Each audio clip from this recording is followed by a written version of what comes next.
ایک مسلمان بھائی کی کوشش سے ایک غیر مسلم ہو گیا۔ دوسرے دن دونوں نے نماز پڑھنے کا ارادہ کیا تو جماعت گزر چکی تھی اور دونوں مسجد میں گئے تو جو پرانا بھائی تھا مسلمان وہ نماز پڑھ کے واپس آ گیا۔ نو مسلم بھائی کافی دیر سے آیا، آنکھوں میں نمی تھی، تو پرانے مسلمان بھائی نے پوچھا کہ اتنی دیر کیوں لگائی؟ میں تو جلدی آ گیا تھا۔ تو ظہر کی نماز پڑھی، اتنا ٹائم نہیں تھا، آپ نے اتنی دیر کیوں لگائی؟ قریب آدھ گھنٹہ لگا کے آئے ہیں۔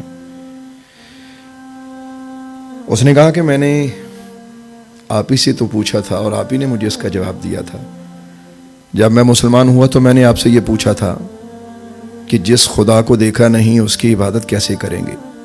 آپ نے مجھے اس کا جواب یہ دیا تھا کہ ہمارے پیغمبر علیہ الصلوۃ والسلام نے ارشاد فرمایا کہ انت عبد اللہ کأنک تراہ، کہ اللہ تعالیٰ کی عبادت ایسے کرو گویا کہ تم اسے دیکھ رہے ہو۔ فإن لم تکن تراہ فإنہ یراک، اور اگر یہ تصور یعنی اس کو دیکھنے کا تصور نہ جما سکو تو اتنا ضرور دھیان کرو کہ کم از کم وہ تمہیں دیکھ رہا ہے۔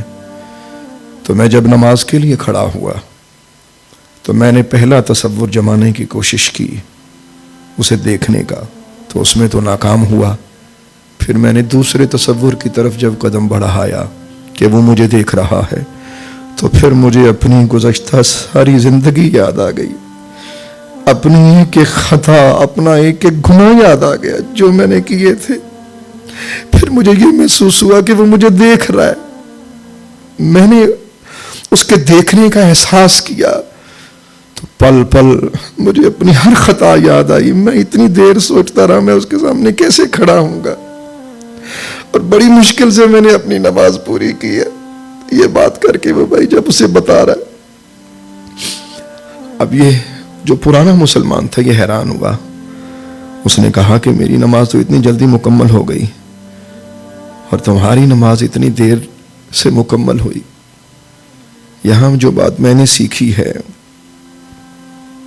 وہ یہ ہے کہ شاید ہمیں اپنی نماز کا حضور بھول گیا۔ ہمیں اپنی نماز میں دل لگانا چاہیے اور اپنی خطاؤں کو یاد کر کے اپنی مالک کی بارگاہ میں کھڑا ہونا چاہیے۔